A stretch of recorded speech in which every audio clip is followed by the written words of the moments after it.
just saying, yeah, our theme for this morning will be well-being, and something which might not be so familiar to everyone. I just learned this morning that Gil actually teaches a version or a different formulation of what I'll be speaking about. He calls it the Pintad, or basically the 5 elements, and it's something which I refer to as the well-being cascade. Many people, when you come to Buddhism, you first learn about paticca samuppada, or dependent origination, which is the conditioned genesis or the arising of dukkha, how the various ways that we misapply the mind lead us to dukkha, or to some level of suffering and dissatisfaction in our lives. But not everyone is familiar with the opposite conditionality, the conditionality of well-being. And so the Pintad, the 5 elements, are starting from Pāññā, going to Piti. So Pāññā is well-being. Piti is joy. From joy, when one has a joyful mind, that leads to bodily tranquility. And when you have a level of bodily tranquility, that leads to sukha, or happiness. And then, this is a crucial point, one who has a level of sukha, a level of happiness, or even pleasure, mental pleasure, that leads to samadhi. So many people think that once, this is kind of a quote from my teacher, Ajahn, once I get my samadhi together, once I'm able to concentrate, if I just put in enough hours on the cushion, then I'll be happy, which that might work for some people, but there's this other conditionality of actually inducing and leaning into different things which cause happiness, which start this whole well-being cascade in motion. And we'll be talking about all those this morning. This little book here, which was on the table, is a book that we put together of every instance in the Pali Canon. So not sure how familiar people will be, but the Pali Canon is the foundation of the Theravada Buddhism, which is what I practice, and I think largely what is taught here in IMC. But this series of conditions pops up in different suttas, in different discourses throughout the Pali Canon, and the Buddha gives different starting points for this well-being cascade. And in this book, have kind of clumped them together into 5 different general categories for what leads to well-being, or what leads to Pāññā. And those are faith, or Saddhā, and we'll be able to talk more about that, what Saddhā is, what is faith in a Buddhist context, and how that can lead to a deeper sense of well-being. Talk about generosity, or Cāga, and all the different levels of that, and how that can lead to a sense of inner goodness and inner well-being that's less prone to being shaken about. Virtue, how integrity, a sense of being principled and having specific precepts that one keeps to and can rely on oneself to keep, how that can lead to a sense of well-being and inner confidence. And learning, and different wisdom practices. So these are just umbrella categories which are elaborated upon in this book, and which we'll be talking about today. This well-being cascade is also referred to in some places as transcendent dependent origination. So rather than being how from ignorance and craving we cause suffering for ourselves, this is how from putting wholesome seeds, planting wholesome seeds in our daily life and in our meditation, that can lead to well-being both in meditation and in daily life. And this is really important. There's a concept in Buddhism called the Sukha Vipassaka path. So this is literally the dry insight path.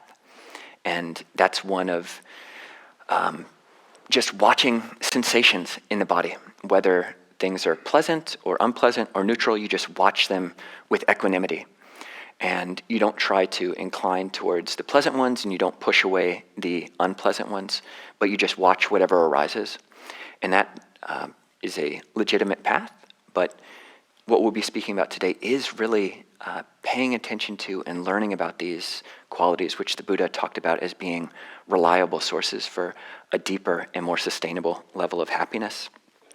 So that's transcendent and dependent origination. This is a term you find in the earliest commentaries. Or the spiral path is another name for this.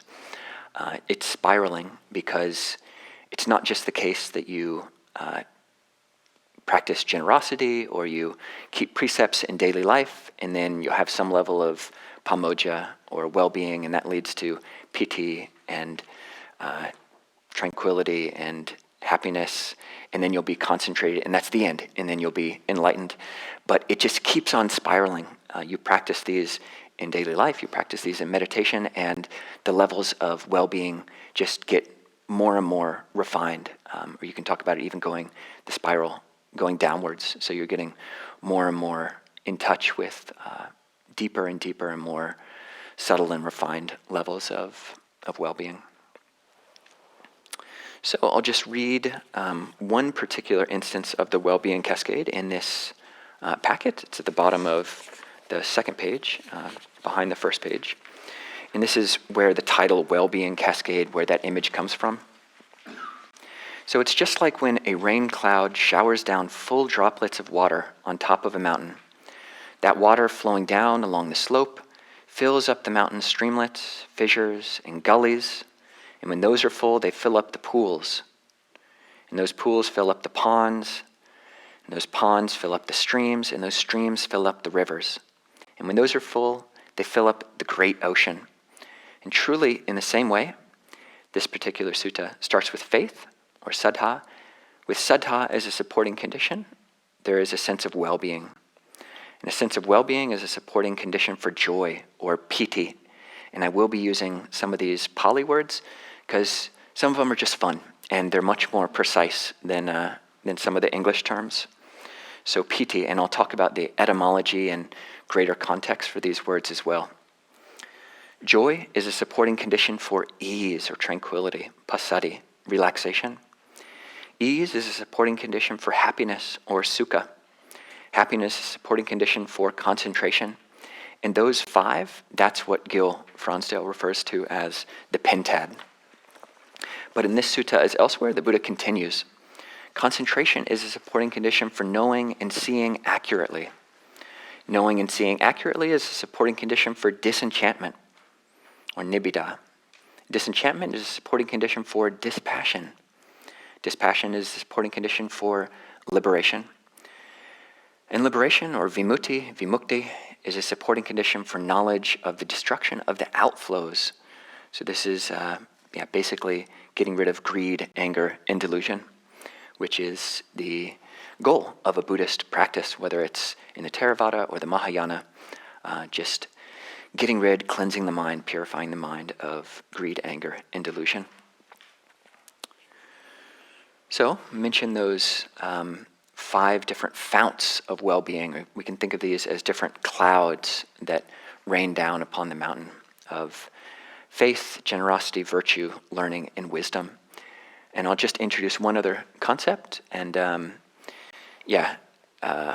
notice from if anyone starts wincing as I say any Pali words, then I'll maybe cut it back a little bit. But this term katanyuta, or katanyu, is a really useful term as well. It's often translated as gratitude, but it literally means the anyu. This is cognate. One reason why Pali words are fun is that they're cognate with English words. So anya is related to gnosis, or knowing, or even the English word knowing, or to know. So it's the anyu, the knowledge of what has been kata, the past participle of karma. So knowing that which has been done. Or you can think about this as appreciation. So having gratitude and appreciating how this causality works, how when we sow seeds of appreciating faith, generosity, virtue, learning, and wisdom, just knowing that, appreciating that, can support the process. Later on, I'll read a quote about, let's go to, I didn't write page numbers, unfortunately, but the back of the second page, and I can read it if you don't want to be moving around, but this is experiencing joy.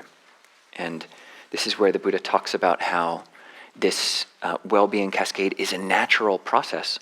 So for one possessing virtue, and that's the cloud in this instance, one possessing virtue, one embodying virtue, no intention need be made. May remorse, non-remorse arise in me. It's natural, dhammata, it's just the way things are, that non-remorse will arise for one possessing virtue, one embodying virtue. For one without remorse, no intention need be made. May a sense of well-being, pāmoja, arise for me. It's natural that a sense of well-being will arise for one without remorse. For one with a sense of well-being, there comes joy. And so all the way down this well-being cascade, it's a natural process. But as I was saying before, you can water those seeds or seed the clouds. You can support this process by actively appreciating that this is the way things are. This is how the Buddha clearly saw the psychology of well-being, the momentum of different wholesome mind states. So just as a general outline for the morning, it's a little bit of a experimental schedule for the day, but we'll have 15-minute sessions of slight reflections from me, some 15 minutes of reflection, followed by either question and answer period, followed by 15 minutes of meditation on the different themes that we're talking about. And then we'll just repeat that up until 11:30. And then at 11:30, some people I think have brought food to offer specifically for me, but I'm sure there'll be enough for everybody, and we can share. So anyone that wants to stay after, you can stick around and experience some of the kalyana mittata, the noble friendship, the spiritual friendship, literally the beautiful friendship of having people with shared aspirations. All of us have shared aspirations just by coming here this morning. And so that's a general simile that I'll be talking about is cultivating joy in daily life, how these different founts or clouds can be cultivated in daily life, how we can cultivate joy in meditation, so that's like planting and watering joy, and then experiencing joy. And with all of that preamble, we can just start a period of meditation, after which I'll have a bit more reflections and then open it up to Q&A. So if you have any questions at any point, it's just saving those for the Q&A periods, and people on Zoom can ask similar questions at that point.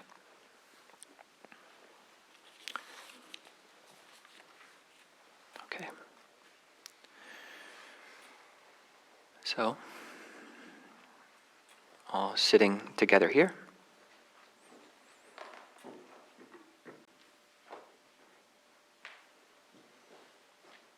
And paying attention to 3 flavors or shades of the well-being and the joy that we're practicing today, this morning. So that is levity, light, and letting go.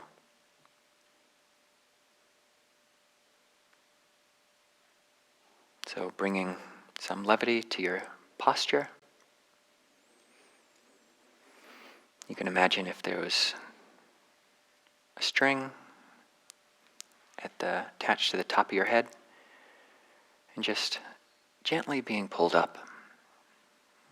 Maybe a string of pearls, and it's like each of your vertebrae are a different pearl, and then with this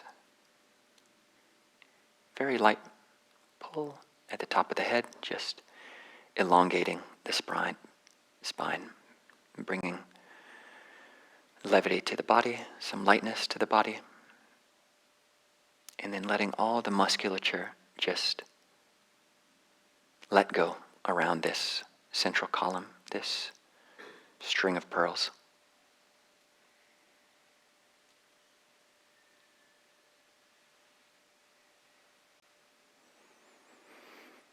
And with the body light and letting go, coming to our meditation object, and for this period, and can work for all of our meditations, speaking in terms of the breath, but feel free to experiment with whatever you're most familiar with.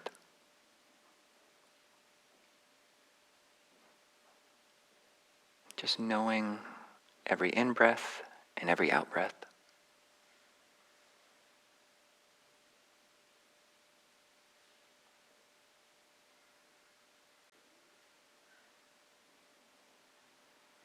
The full extent of every in-breath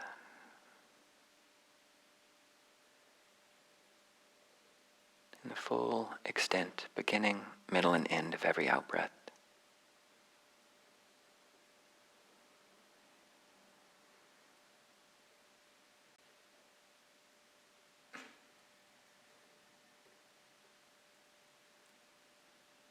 Maybe this lifting, this levity with the in-breath, and then the relaxation or letting go on the out-breath.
And if you're able to stay with the breath consistently, you can even begin experimenting with suggestion, as the Buddha says in the Mindfulness of Breathing Sutta. You can train, I will breathe in and I will breathe out, gladdening the mind.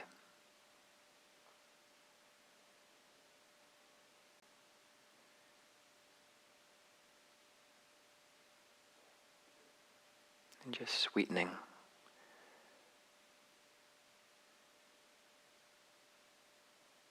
ever so slightly.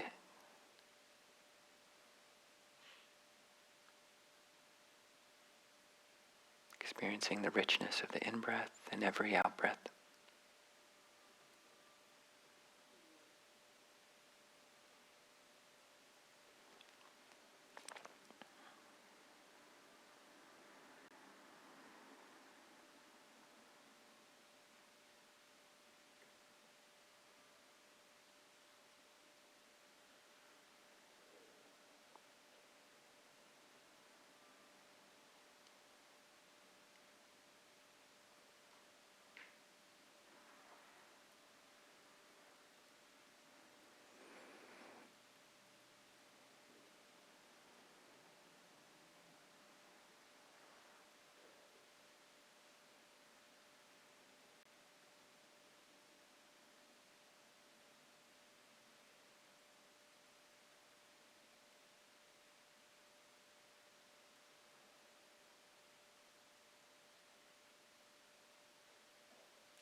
Just in the last couple minutes of a meditation period, it can be just nice to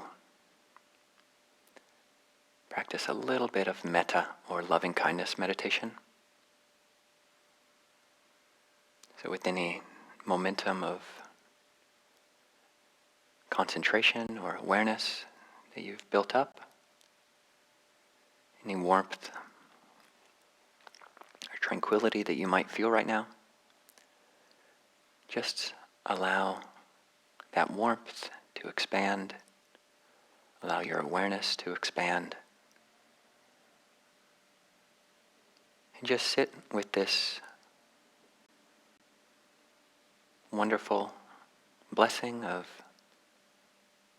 may I be happy and may all beings be happy.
I have to say, I'm not sure if everybody heard it, but there was perhaps the most pleasant cell phone interruption that I've ever experienced in my life.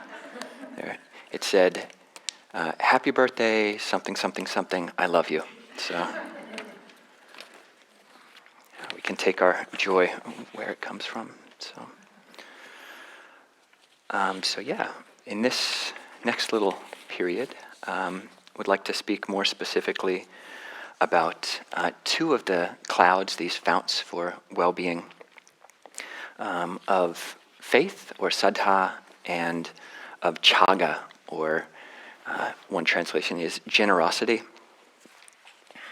So faith in a Buddhist concept is quite different from what we may have experienced in other spiritual religious traditions.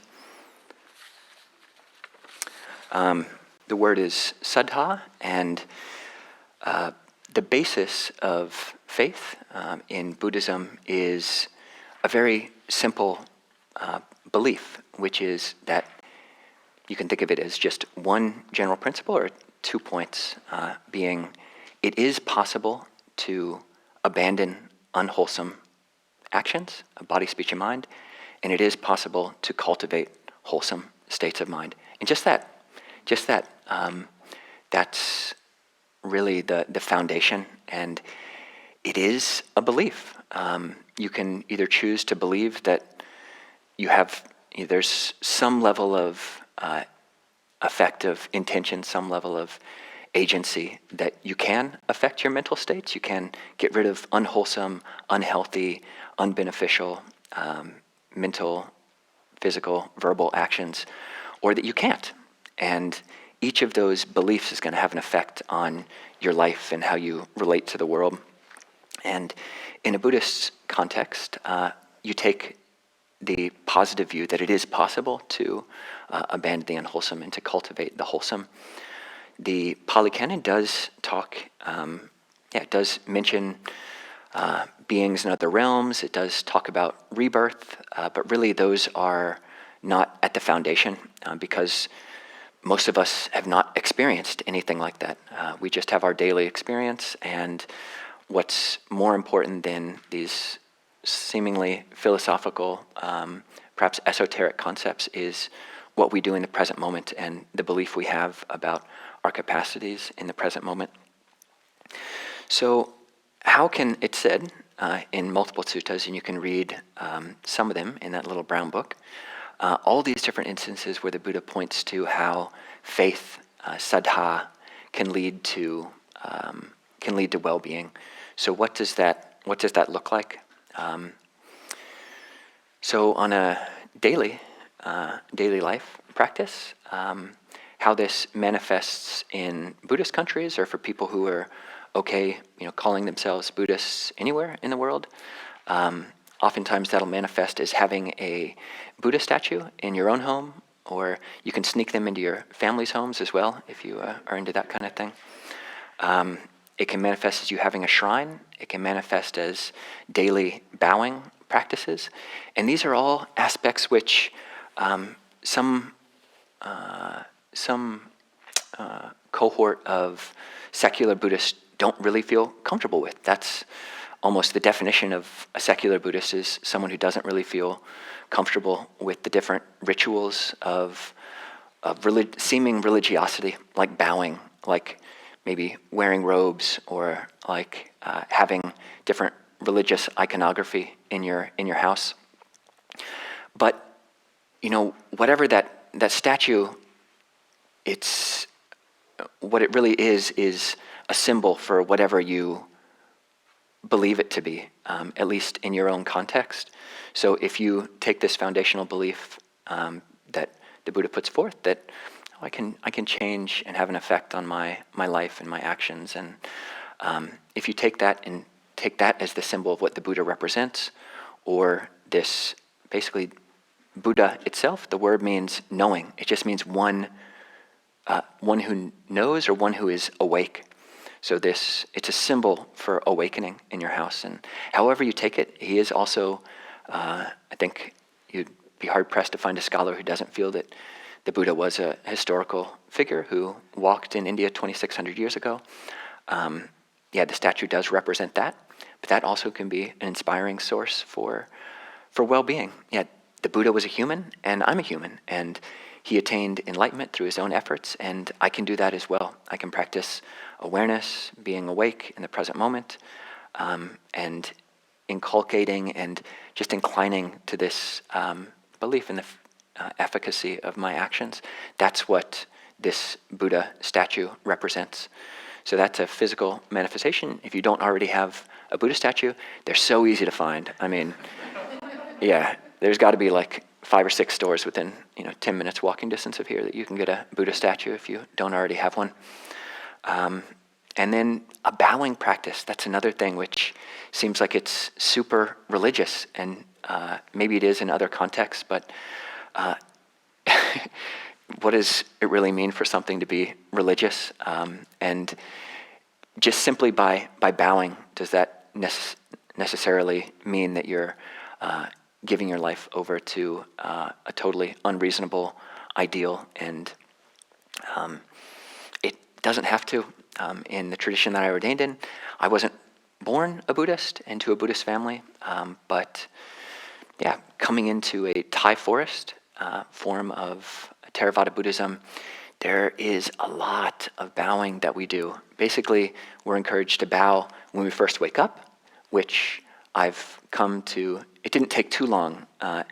myself, like many people, you first go to a monastery and you see all these people bowing and you don't like it, and it's kind of annoying and it feels uncomfortable and you're not used to it and you're not so good at it. But after time, you start seeing that the most beautiful people around the monastery are the ones, they have a bowing practice, and it doesn't seem to hurt them. And so, taking it on, bowing when you first wake up to a shrine, in every hut at Abhayagiri, most every monastery that I've lived in, there we will have a small shrine. This is a very large Buddha. We wouldn't have a Buddha that large in our own huts, but everybody's got a Buddha in their hut. And even if you don't have a Buddha in your hut, we all have these alms bowls. So it looks, you don't know what it is, like it's a drum, you can't tell, but it's the bowl. I've eaten probably 99.9% of meals that I've had since I've been a monk, so about 15, 16 years out of that bowl. And it's a symbol of renunciation. It's a symbol of the Buddha. So even if you don't have a Buddha statue, you can bow, if you're a monk, to your bowl. But you all can just get a Buddha statue easily enough. So bowing when you first wake up, bowing to whatever it is in your life that you feel is most meaningful, and your North Star, reorienting yourself every morning to whatever it is that's most important. The Buddha is also a sign of enlightenment, a sign of full awakening, a sign of being completely free from greed, anger, and delusion. And the belief that if you can get your mind around it, that I too could be completely free. I could transcend greed and anger and delusion. It's a very inspiring and aspirative North Star to have. And just doing that when you first wake up, before you go to bed, and it does lead to a sense of well-being. All of us are operating from presuppositions, and whether or not you've specifically been able to wrap your mind around saying that there is fruit and result of good and bad action, it is possible to abandon the unwholesome to cultivate the wholesome. Whether or not you believe that and formulate that for yourself, you are operating from an underlying take on that. Whether it's, oh no, I can't do anything. The anger that I'm feeling right now, I can't do anything about it. It's just who I am, and I can't do anything about it. That's affecting your life. So being quite conscious of it, and when you're conscious of the underlying presuppositions that you're having, and making them conscious, and even bowing to and giving honor to a more wholesome and productive and beneficial worldview, then that's great, and it becomes a sense of well-being.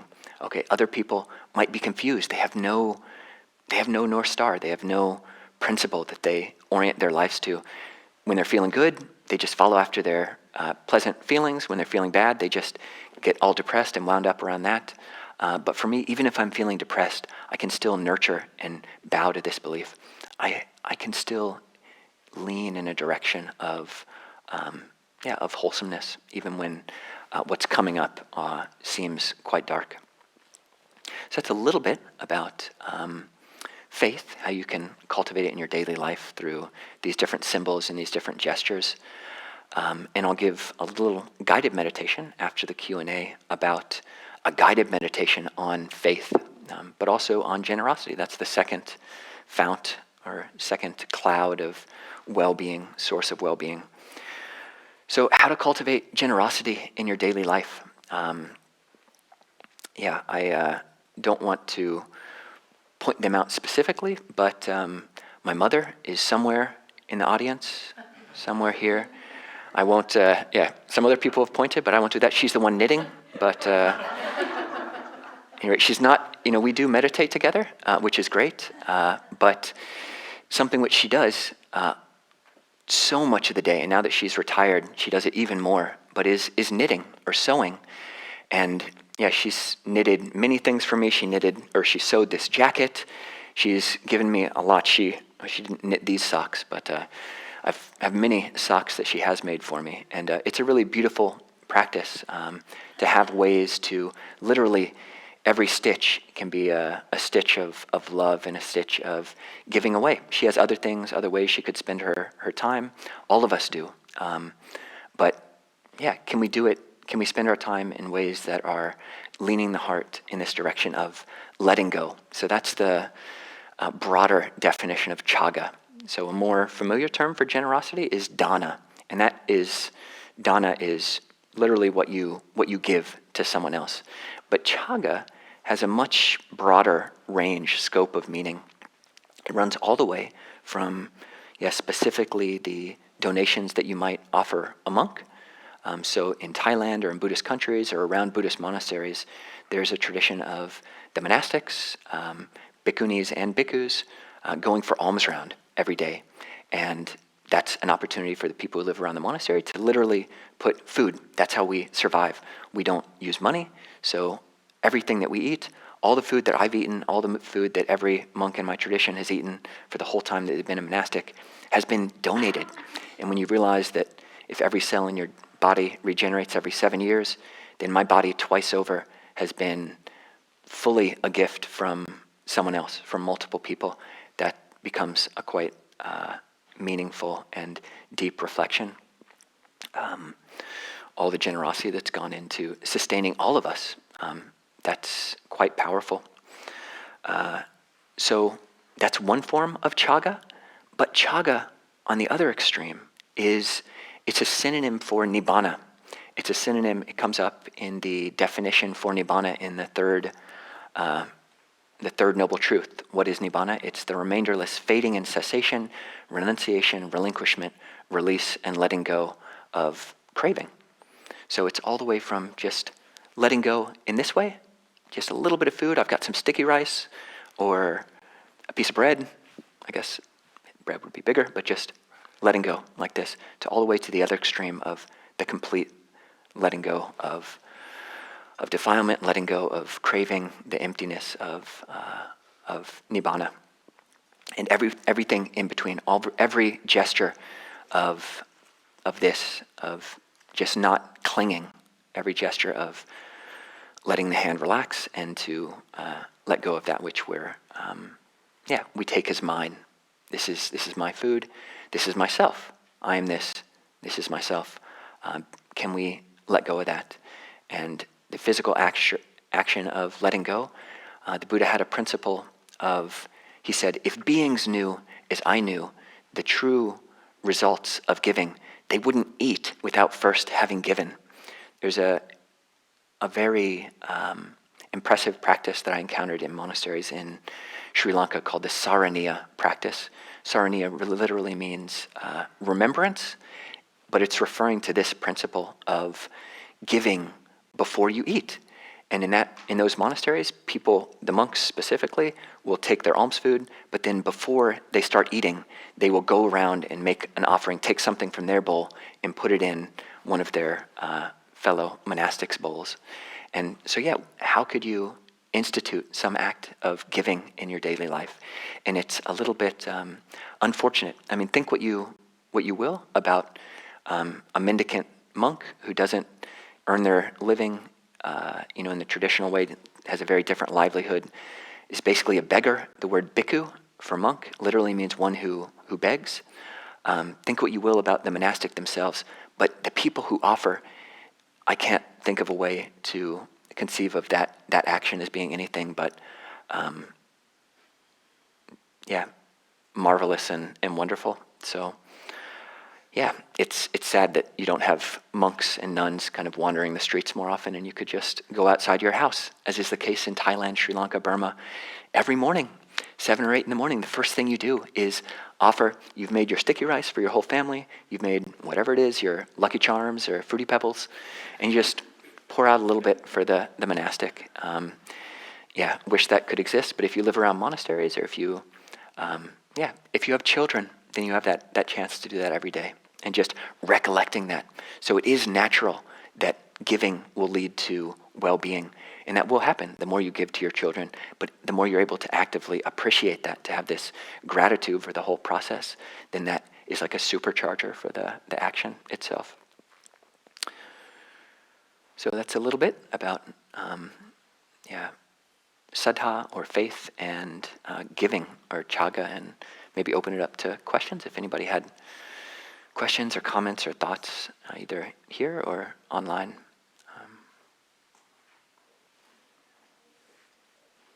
Sveta, just let me know if someone's online.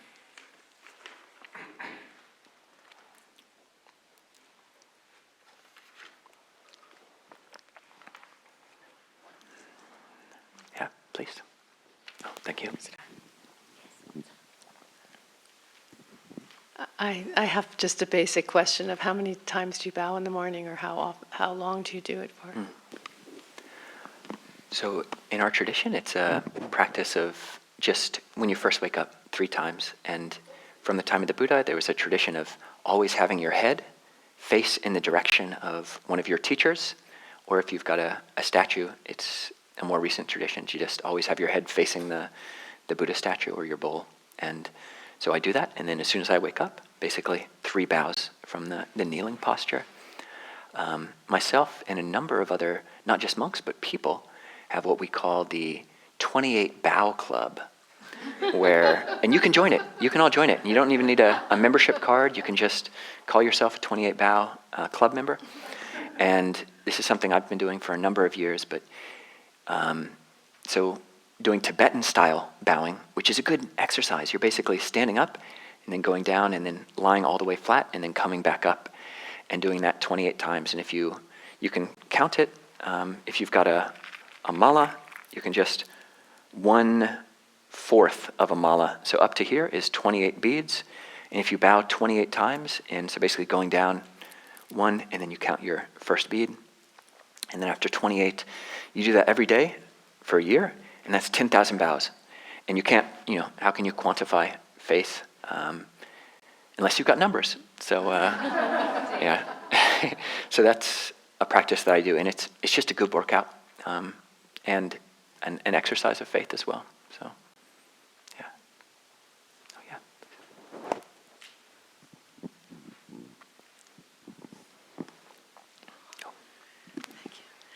Hello, excuse me. My name's Jeannie Ann. I have a question about the bowing. So a legitimate bow would be all the way down? No, it doesn't have to be. That's kind of the Tibetan style, but Okay. rather unique. I can just do a quick... I've seen it. You don't have to. Yeah, no, I think I can do it with the mic on, but I mean, this is a Thai style bow. Each country has their own way of doing it, but we sit on our haunches or our toes like this, and it's not always very comfortable for some people, but bringing your hands up to your heart like a lotus in this Anjali posture, and then going your thumbs to your forehead like this, and then bowing down with your head between your thumbs and your hands, and then coming up and bowing again. A third time. And then just ending with a little half bow like that, and that's bowing to the Buddha, the Dhamma, and the Sangha. So that's the 3 times. Yeah. So if one is challenged by physical issues, Yeah. could one modify that bow? Absolutely. Yeah. Whether you do it standing and just do a half bow, this is done in China, but also when you there are multiple Buddhist countries that do it like that. So certainly modifying and doing what works for your body. It's not at all. There's nothing holy or special necessarily about the posture. Yeah. Good question. Thank you. I think. Sorry, I'm just curious. You said that you weren't born a Buddhist monk. Mm-hmm. Just curious, what was the defining moment for you to want to go down that path of monastic life? So myself, like many convert Buddhists or pre-convert Buddhists, but people who are interested in something more spiritual, I sat a meditation retreat when I was 20, Goenka, a 10-day Vipassana course, and that I was in university at the time, and it just had a totally transformative effect on my life. Day 1 and day 2, basically you're just focusing on your breath, a very specific object for basically 3 days straight, just at the tip, breath at the tip of the nose all day, every day for about 10 hours in meditation. And it was just very difficult, and had not seen how unwieldy my mind was, because I'd never really tried to focus on an object like that. But then after 3 days, third day, I started experiencing levels of well-being, and this whole cascade. It was just, had never heard the term, had never read any Pali, didn't know what Pali was, didn't know what Theravada was, because it's not really spoken of in such terms in that retreat. But experience the whole cascade of well-being to joy, to physical tranquility, to happiness, to some level of samadhi or concentration. It was just mind-blowing because we gave up our cell phones, we gave up everything. I wasn't reading, wasn't watching movies, doing anything, and just experiencing a level of happiness that I'd never experienced before, just through looking at my own mind, basically. And so it was like a heaven realm on day 3, and then that lasted for maybe a day, and then it was hell realm, basically. And it's like up and down like that. And so that the lesson of that retreat was, gosh, I really need to train my mind, and it's possible to train my mind. So pretty much after that retreat, I started religiously sitting 2 hours a day, started keeping the 5 precepts, which I'll go into a bit. But I realized that system, it's a really wonderful organization, the Goenka organization, but I needed more. And that way of meditation actually doesn't talk about this well-being cascade. And I wanted my spiritual life to be a one which is sustainable. And I was finding that path just didn't seem sustainable to me. So having these other supports that could give rise to and leaning into the well-being that the Buddha spoke about, and finding that more and more in the writings of present-day monastic teachers, and then learning that there were still monasteries, maybe even in the West, and just wanting more of that, and then visiting some of these monasteries and just saying that everyone in this place, and somewhat similar to here, I would imagine, all of the North Stars are pointing in the same direction. You can't say who here is an arahant in the monastery, is like an enlightened being, but everyone is extremely sincere at these places, and it's an inspiring place. And to have everyone kind of pointing in that same direction, inclining in the same direction towards letting go, it leads to well-being, and it leads to a sustainable path that I hope I can live as a monk for the rest of this life. But of course, you don't have to be a monk or nun. But that was kind of my quick journey. Yeah. We have a question here. Can somebody go? Yeah, let's go. So it's Vandana. She wants to ask her.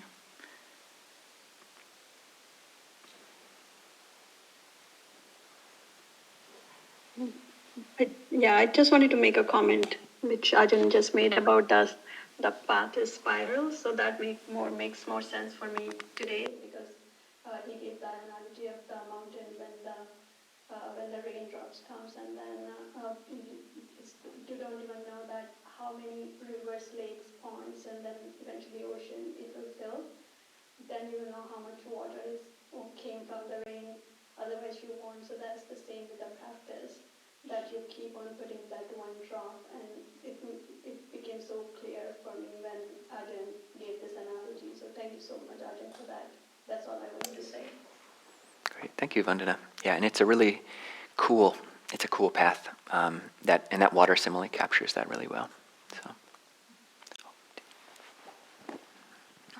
Hi, Ajahn. Kristen from the Clear Mountain Discord, representing. Cool. Hey, good to meet you in person. Good to meet Nice. you. So my question is about identification, because I can sense that like the transcendent joy is there, but oftentimes like in that state, I don't feel like it's me.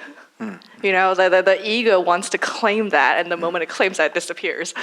And so I was wondering, is there an intermediate rung step of shifting the identification to one of joy through the body, maybe, or is that not actually the right move? It's a great question. And there are actually suttas, on page 31 here, where it's all from one sutta called the Subha Sutta, where the Buddha actually encourages some level of wholesome ego function, where he says, it's bottom of 31, here, he's to his interlocutor, a mendicant or a practitioner is very generous, and they reflect, I am very generous. Such a one finds uplift in the significance of this, finds uplift in the truth of this, and finds a sense of well-being connected with this Dhamma. Such a sense of well-being is connected with what is wholesome and is, I say, a resource for the mind, for cultivating a mind without enmity and aversion. And that leads to the piti.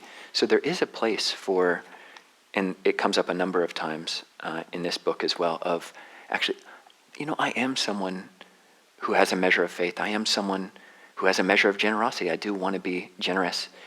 But as you're saying, that can be easily co-opted by conceit. And that's really dangerous. That's why the Buddha taught the truth of not self as a corrective to that, so we don't get fooled by that egoic function, because it's so easy to change. Like, if I just think, oh, I'm like a really generous person, and I take that as a self, then I might just give up being generous, actually, because I've got that perception. But how to shift from there to the not-self view, that this is just happening. There's a wonderful sutta I didn't include in here, and isn't in the book, but ways of giving. And the Buddha says that you can give with multiple intentions in mind. You can give with the intention that, okay, this person is poor and I'm rich, so I'm going to help them. It's appropriate that I help them. You can give to someone with the intention, I have faith and this is my teacher, so that's why you give. Or you can give with the intention, I'm going to give because giving is good. Or you can give with the intention, I'm going to give so that other people will praise me.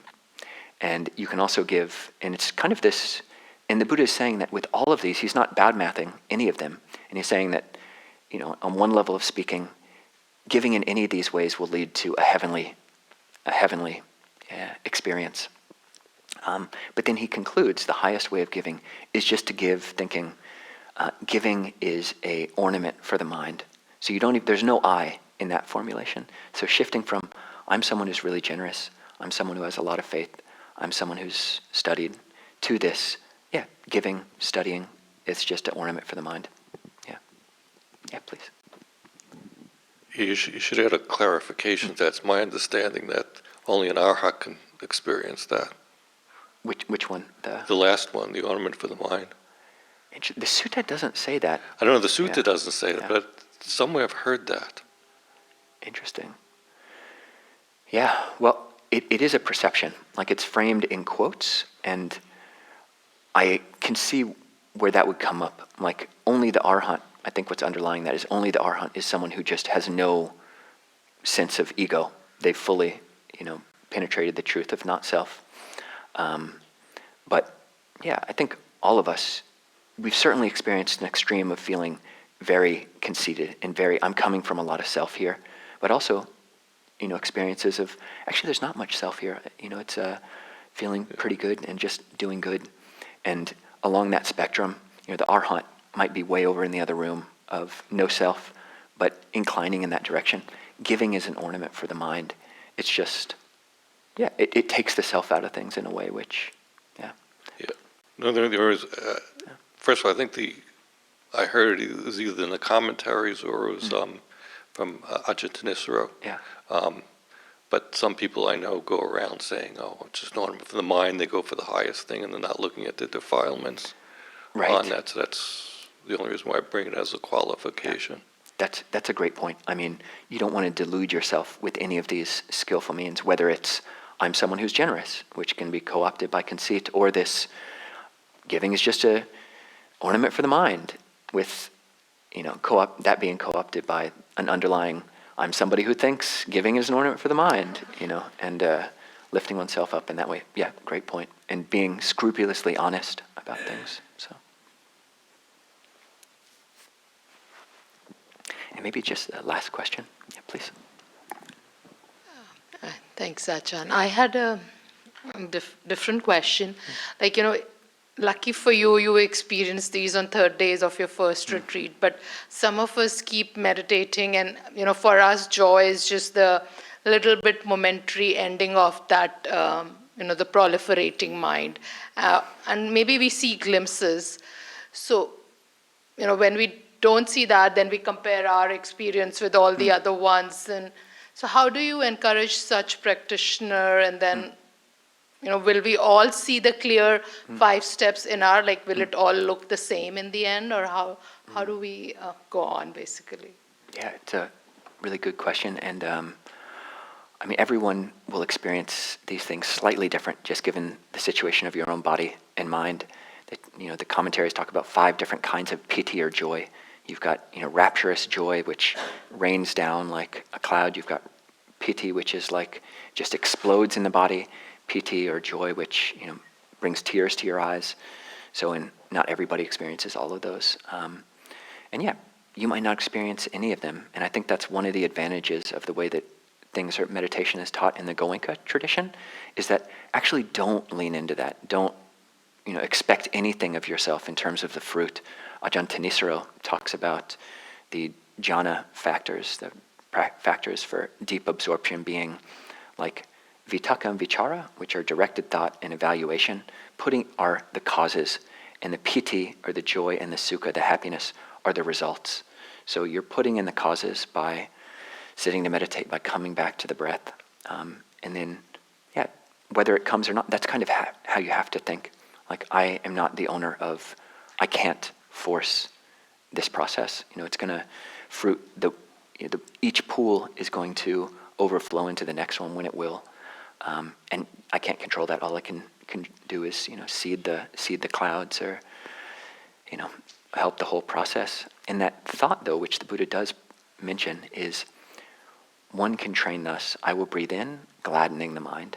I mean, that's a thought which does incline in that direction, to not just only paying attention to the breath, but paying attention to the sweet aspects of the breath, which are there. And if you're just saying, no, I'm not going to pay any attention to anything pleasant in my meditation, it's just back to the breath, just kind of yanking the dog of our meditation back to the nose or whatever.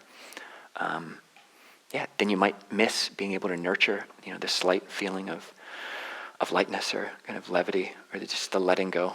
And those 3 aspects are what I was suggesting paying attention to, because is there any lightness, in my body or mind, and then kind of leaning into that a little bit, or breathe. Yeah, so cultivating the gladness in that way. So I hope that helps. But yeah, just if it comes or if it doesn't, that's its own process. And but it is, again, a level of faith in that principle, that it's just natural and it's just normal, that when you put in the causes, then the fruits will come of themselves. So yeah, good question. Thank you. Okay. Well, let's sit together for another period.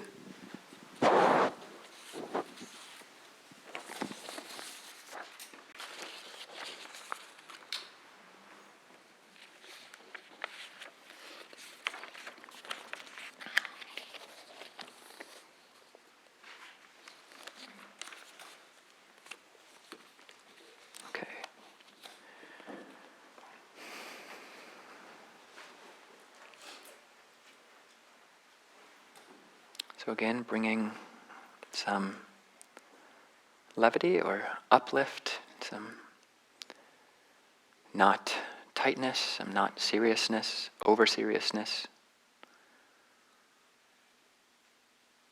to your posture and to your mind, and lightness and a sense of letting go.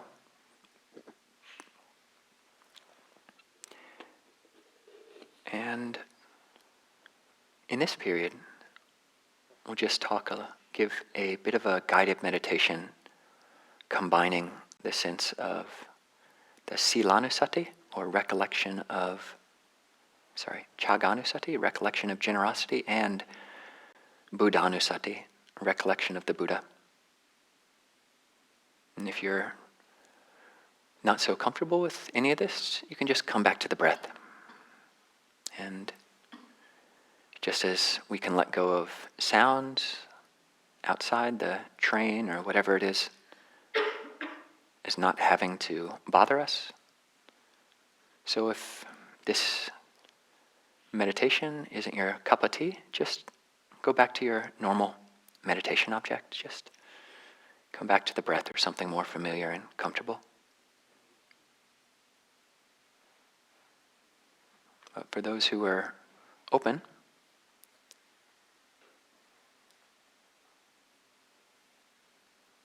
just like to paint a scene a mental image.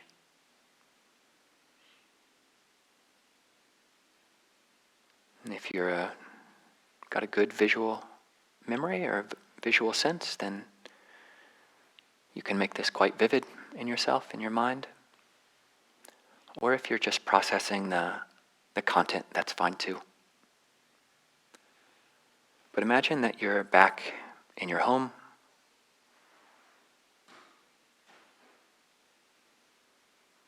And it's just the morning, about this time. And you look out the window, and coming down the street, you see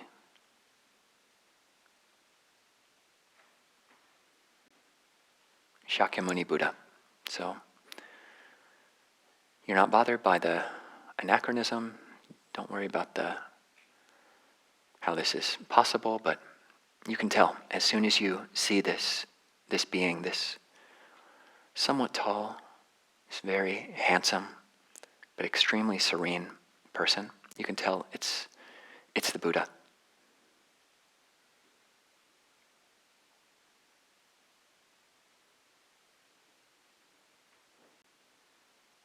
And what is your emotion?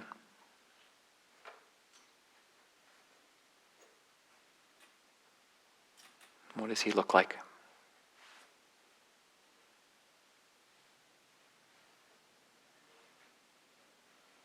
And as you watch him just walking so gracefully, described he walks like a lion or like a bull elephant,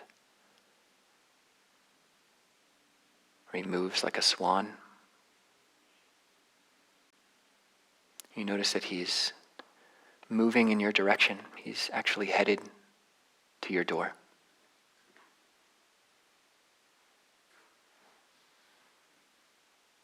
And what does your mind do?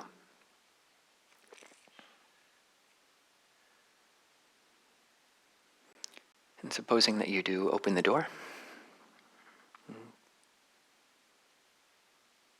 it seems his serene expression would be open to being invited in. So if you're comfortable with that, you can actually invite the Buddha into your house. And what does that feel like? He comes and sits.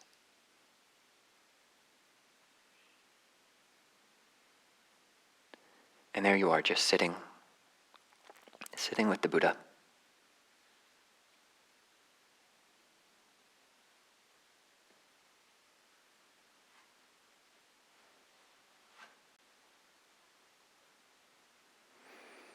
And just as visualizing a lemon or thinking of drinking lemonade might make you pucker your lips, you might even right now be feeling some level of warmth, or even, I know people have done this and actually experienced the hair standing up. But what are you feeling?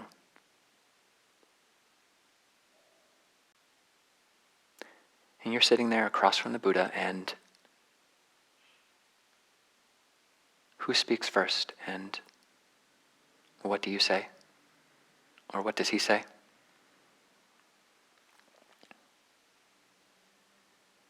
Or do you just both sit there silently in each other's presence? Do you just naturally come back to your breath and, as can happen, just naturally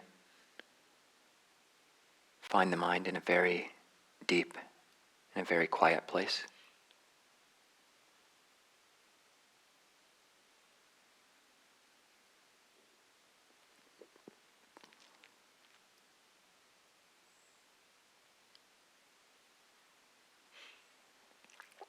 And after some time, as you are sitting there with the Buddha, you can't actually tell how long, because it seems just his presence makes you more present. It might feel like all your questions just let themselves go.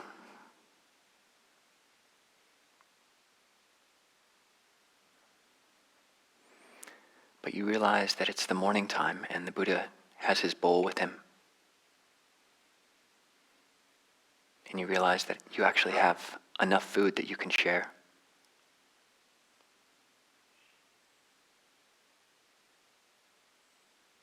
And so you go to the kitchen and take whatever it is. Maybe it's the nicest dish you have prepared, the most healthy food.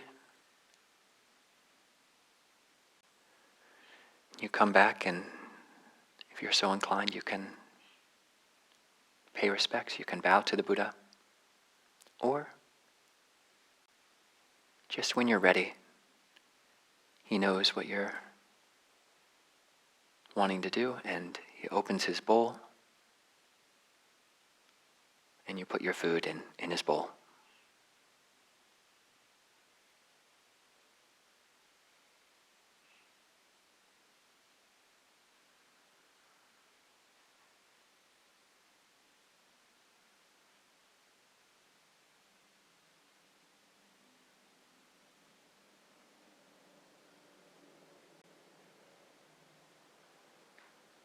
And you sit back down and come back to your breath. Training. I can breathe in experiencing gladness. I can breathe in experiencing joy. I can breathe in experiencing happiness.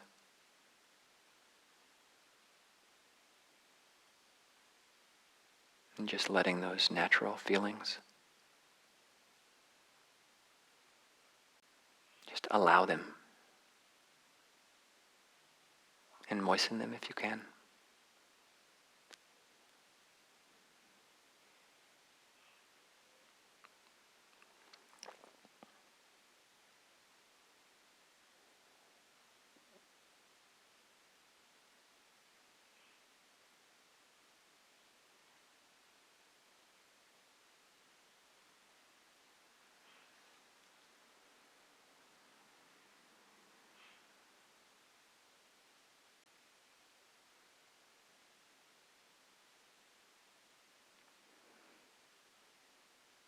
You bow to the Buddha if you're so inclined, and after some period just sitting together in that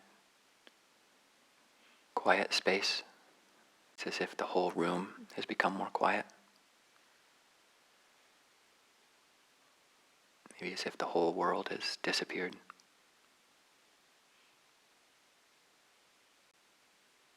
And the Buddha calmly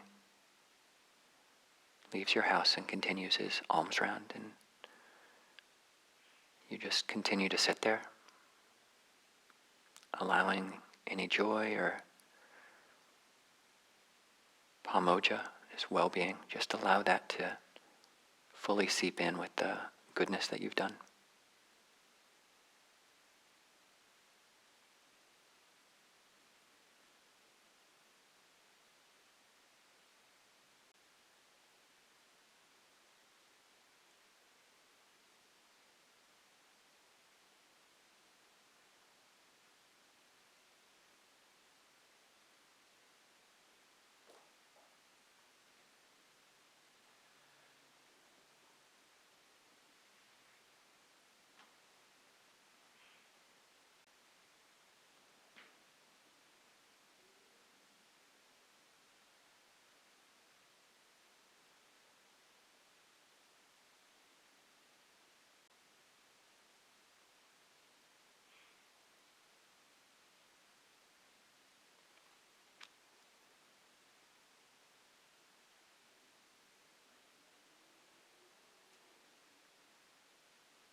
just to keep the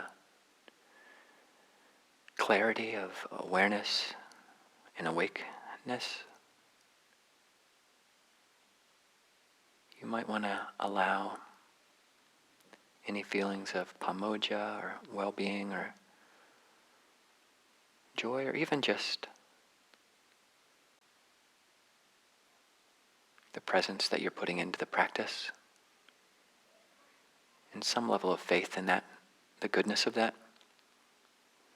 Just you can allow your breath to be that which around which these different pleasant sensations coalesce. Knowing the full length of every in-breath and every out-breath, and inclining towards gladness, well-being.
We can take a 10-minute bathroom or body or bio break, as they say.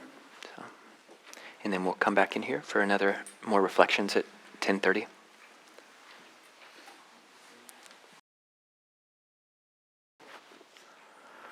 Okay. Hope everybody had a happy bio break. Just realizing I didn't introduce myself. My name is Ajahn Kovilo. I ordained at Abhayagiri Buddhist Monastery, a monastery just about 2.5, 3 hours north of here, in the Thai forest tradition. And I'm starting a monastery with a monk named Ajahn Nisabo up in Seattle called Clear Mountain.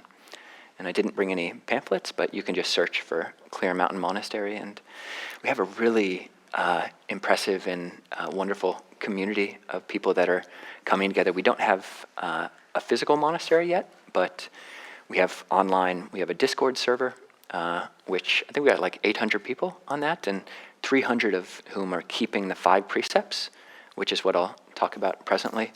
And then we've got YouTube videos that come out on a regular basis, and then we meet every week. If you're ever up in Seattle, just come to our website. We meet at a place called St. Mark's on Saturday mornings, and you can come and see. It's a very vibrant and very healthy Buddhist community, I have to say. So with that, transition into speaking about another 2 of those clouds that rain down the pāññā, or well-being, and lead to this whole cascade of positive affect emotions, or positive feelings. these positive feeling tones.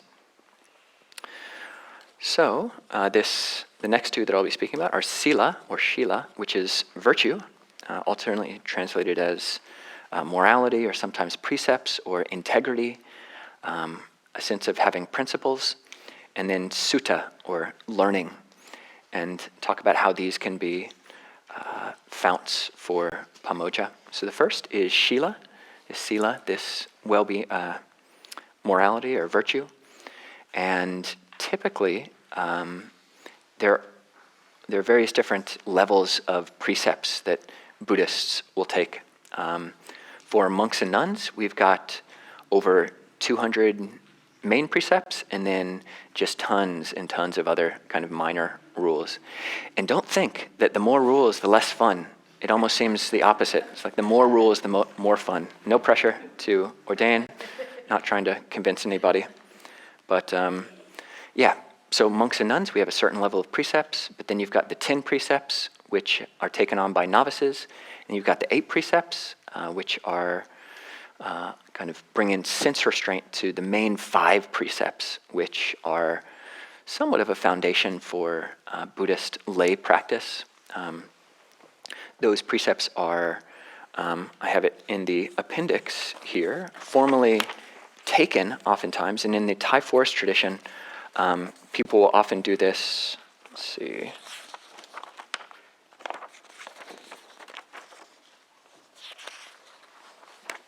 Yeah, appendix section number 10. No. Well,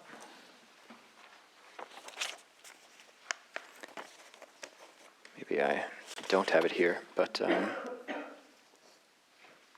yeah, the 5 precepts are refraining from killing, and they're framed in a way which makes them quite different from the commandments of Abrahamic religions, of basically a God commanding us that we have to do something. They're framed as trainings. So I undertake the training, Sikkhapadang samadhiyami. I undertake the training to, 1, refrain from killing. I undertake the training to refrain from stealing. I undertake the precept to refrain from sexual misconduct. I undertake the precept to refrain from lying. I undertake the precept to refrain from consuming intoxicating drinks and drugs, which lead to carelessness. So that's the 5 basic precepts. And yeah, we have a small ceremony, which we do a couple times a week in our monasteries. And yeah, it's a nice formality. Many people feel, myself included, to formally take these with someone. Oftentimes it's the senior monk or nun. They recite each precept, and then the person taking the precept will recite it after them. And in my experience and in others, there seems to be like some level of weightiness that someone who's been keeping the precepts for however long, it gives you more confidence that you can do it too. You're like, oh God, if this guy can keep the precepts, I mean, I can do them too. So yeah, formally doing it is one way to take the precepts, but you definitely don't have to find some monk or nun to take these formally.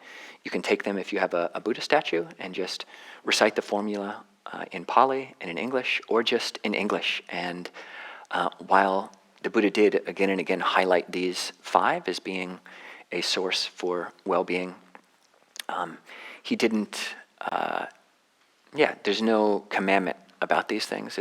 They're all voluntary things that we take on with a specific purpose. The Buddha said, what is the purpose of keeping precepts? And in 2 different discourses, he gives 2 different purposes. 1, what's the purpose of keeping precepts? I mentioned it early, non-remorse.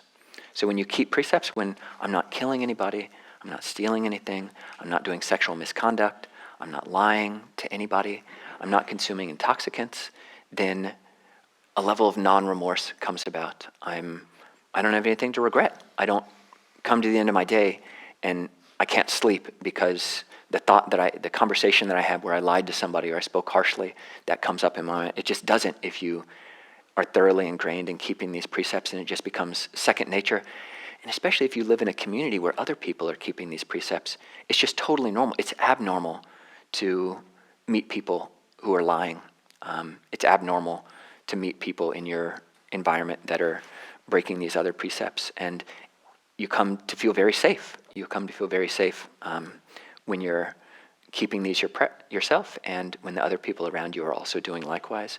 And that can lead to a sense of well-being. You just are not having to constantly be on the lookout and be on guard that so-and-so who you lied to will remember, and then you have to go back and forth and do that dance.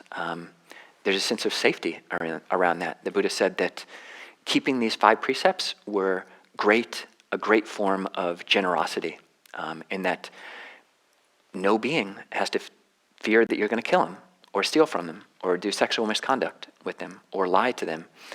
And then if you're not consuming intoxicants, you're not more likely to break those first 4. So yeah, keeping the 5 precepts, that's a good way to start. And the word Sīla is not necessarily just confined to those 5 precepts.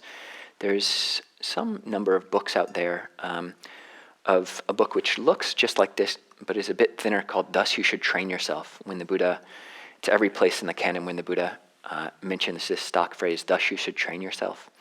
And it's just even more, if you like the 5 precepts, then you're going to love these trainings. So it's even more just refinement about sense restraint and moderation in eating and wakefulness that can't be regulated in the way of precepts. So with all of these 5 precepts, they're physical gestures. So I think in some schools of Zen, they'll talk about there's just one precept, to just watch your mind, and that's all you have to do. And if you can do that, that's fantastic. But for many of us, the mind, well, for everybody, the mind is extremely quick. The Buddha compared it to the mind being more variegated than the animal kingdom. We got alligators up in there, we got birds and dogs and jackals and snakes and all sorts of things, including cute little kittens, which hopefully that's the Pāññā that we'll be inducing today. But yeah, with these precepts, we take them on, and we practice in a way which becomes a training. So that's how Sīla can lead to well-being. We can trust ourselves. We can trust ourselves in that way. With regards to one other, actually, just on the topic of virtue is associating with other people who keep the same virtues that you do and taking them regularly. Up on our Discord server, we've got a group of upasikas, or people who have drawn close to the monastery, who will recite these precepts together on Zoom every 2 weeks, and also have a practice of confession. And this doesn't have to be like, you don't have to find your local priest and go into a box and do anything special with them, but it's basically finding an accountability buddy. And if they're keeping the same precepts as you, then you create this, and we have this whole kind of avenue for how to find people who are keeping the precepts and to find an accountability buddy. And then once every 2 weeks, if it's someone who you trust, then checking in with them. How did you do with your precepts these last 2 weeks? And then if you broke anything, actually I lied. I was in a tough conversation with my mom, and not you, but I actually lied. But these are not, it's not automatic hell realm. If you break any of these precepts, they're trainings. We're taking this on voluntarily, and we'll make mistakes. But we get back on the bandwagon, and confessing it is a good way to do that formally. I confessed, I messed up, but it is possible to train the mind in wholesome dhammas, and I can get back on and start keeping the precepts again. The next path to Pāññā, or cloud of well-being, that rains down well-being, is Suta, or having some level of knowledge of the scriptures, or just learning in general, acquisition of truth and wisdom. So a number of ways to bring this into daily life. There are a number of different sites, one which I list there, and a link. I think most people who signed up for this course got this sent to you, but there are links there. There's a really great email list called Daily Sutta Readings, which will send you a new sutta or discourse of the Buddha every single day, based on themes. So each month has a new theme. So today's the first day of June, and the theme for this month is the results of kamma, or the results of action. So every discourse that we receive this month will be on that theme. And yeah, it's inspiring to get these little snippets of Dhamma every morning. But also just to have a daily reading practice of the suttas. Again, on this site, Reading Faithfully, it's got a lot of good tips on how to bring what's called sutta practice, or a practice of reading these Buddhist scriptures into your life, including their checklists to see if you've read the whole Pali Canon, and etc. So make it kind of fun to do this. And but I think the most practical way, or one very practical way of practicing this sutta, remembering what you've heard, and that being a source of well-being and joy, is to memorize certain passages of the canon.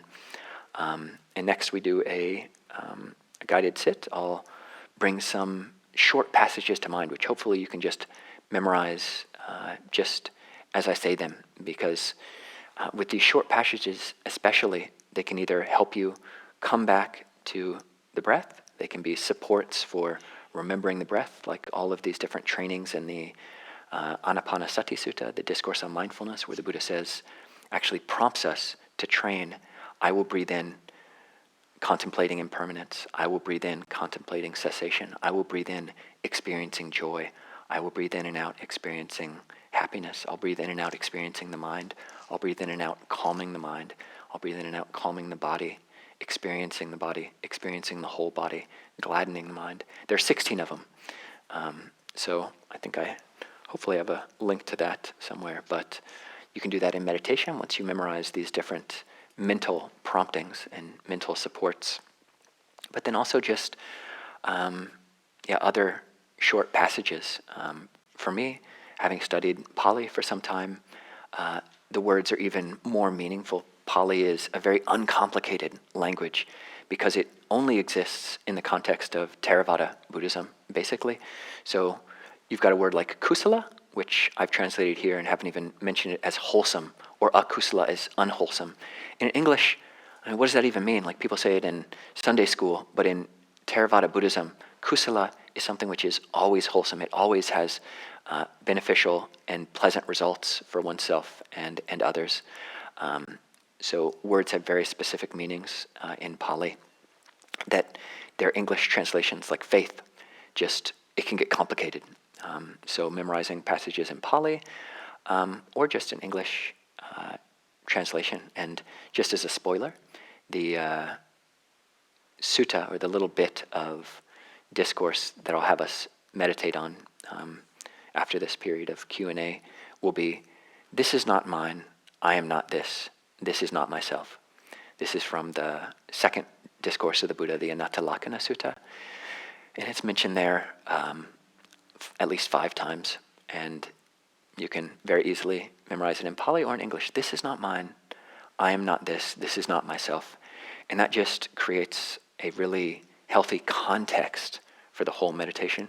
When you realize that you're off of the breath, or you're off of your meditation word, or scanning the body, just, this distraction, this is not mine, I am not this, this is not myself.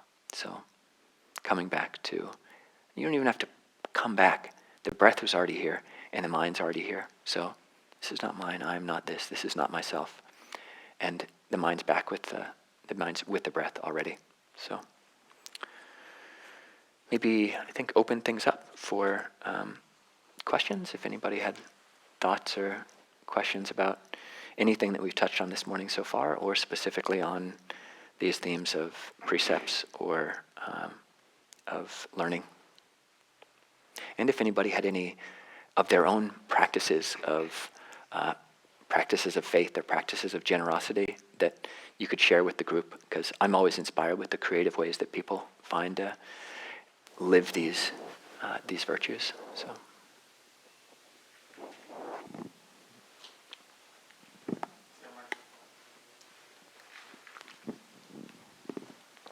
Thank you.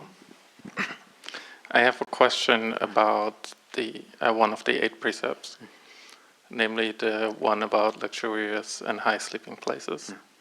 So there's a precept that I believe says, I will abstain from sleeping in high and luxurious sleeping places. Yep. So I'm wondering if we should take that literally. It seems like these days beds are very standardized, so does that mean we should sleep on the floor? And what I've heard also before is that it just means not to indulge in sleeping too much. But then is it bad to take a nap if you feel tired? Or yeah. Yeah, thank you. So just to introduce the 8 precepts in general.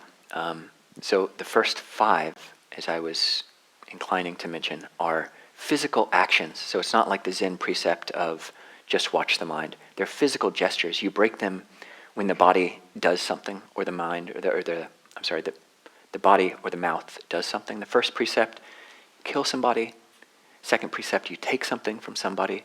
Third precept, some kind of sexual misconduct.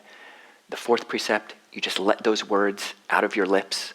And the fifth precept, you just bring whatever intoxicant that is, to your mouth.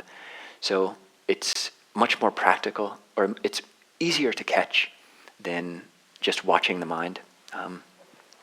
But the 8 precepts, you add 3 more on to those first 5, and they're sometimes called the precepts of restraint. The 6th precept is refraining from eating at the wrong time, which is defined as eating afternoon, solar noon. So we don't, monastics, male and female, we don't eat afternoon for the most part. There are a few allowable things, juices and things which we can consume, but for the most part we're not going to be eating rice or beans or fruit or anything like that. The 7th precept is to refrain from singing, dancing, beautification, adornment, entertainment, fragrances, whatnot. So you basically, lessening our own sensual appeal to others. And the 8th precept, as you mentioned, is I undertake the precept to refrain from lying on a Uchasayana, Mahasayana, a high and luxurious bed.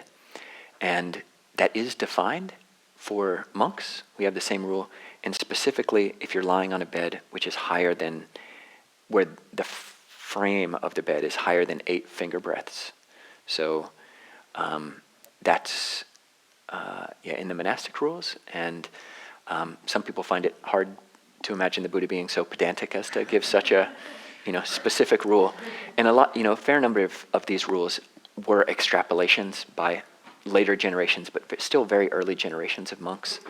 But I think, the main point underlying that rule is to encourage this sense of wakefulness. In that book on Thus You Should Train Yourself, there's a passage which occurs many times of, I will be one who is devoted to wakefulness, Jagarayana Yoga.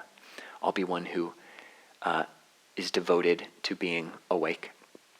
And if you don't have such a beautiful and alluring bed, then you're less likely to go and lie on it. In most monasteries, most monks who are, say, under a certain age, or if their bodies allow it, we do lie on the ground with some kind of, in the West, in a cold monastery, we'll just have like a thermarest. So most monks, and I think most nuns that I know, will just sleep on a thermarest on the ground. But then if somebody has physical conditions or are older, then I know monks and nuns who sleep on something which is a lot bigger and just provides the support that they need.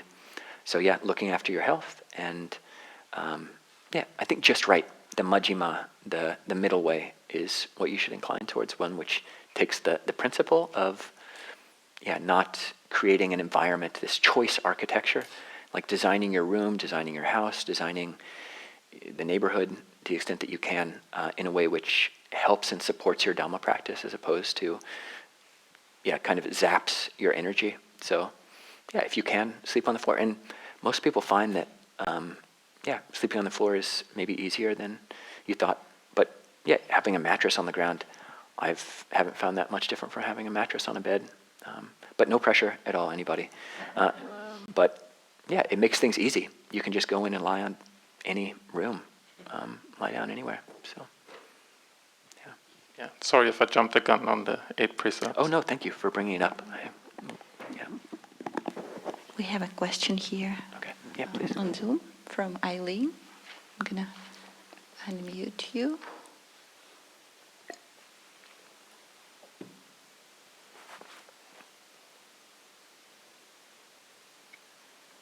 Can you hear me? Yes, we can hear you. Good morning, and thank you so much for this class. My question had to do with, and maybe it's an elementary question, but when we're actually meditating, do we say these anapanasati phrases in our own mind, like I am training breathing in with joy, or I am training breathing out with joy? Or, I mean, are we saying that to ourselves to keep ourselves on track, or do we just, observe the breath? Thank you. Yeah, it's not at all an elementary question, and different meditation teachers will have different answers because that's a very primary, it's probably one, if not the most explicit discourse that the Buddha gave on directions for meditation, and it is framed in quotes. So, as you suggested, there are times when the mind does need encouragement or some kind of direction. At those times, you actually can say those things to yourself. I will breathe in, and it's phrased in a future tense. So I will breathe in, experiencing joy. Or more, the third of these 16 steps is I'll breathe in, experiencing the whole body. So that primes oneself, one's experience for experiencing these deeper levels. I'll breathe in, experiencing the whole body. I'll breathe in, tranquilizing the whole body, calming, relaxing the whole body. And the next one is I'll breathe in, experiencing joy, experiencing happiness. So use it as is most helpful.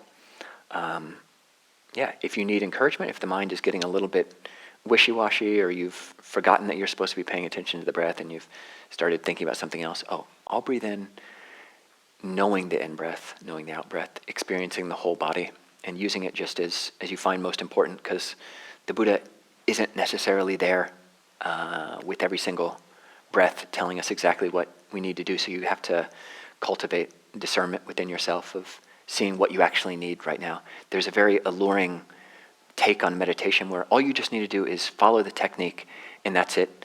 But really, if you're bringing meditation and a calm and clear mind to more and more of your day, then you might likely find that you need to make the meditation your own and figure out your own mental tendencies. Do what you can to create the best environment for practice, mentally, internally. Great. Yeah, good question. Yeah, please. I remember talking to some practitioners from Thailand, and they said that they were working on generosity because they felt that would prepare them for meditation. And like in our culture, like we go right to meditation, and you know what I mean. So anyway, I was just wondering, do you feel like that is something to do, to work? Are these like steps? You start with faith, and then when you've gotten some faith going, you go to generosity, or is that something can you comment on that?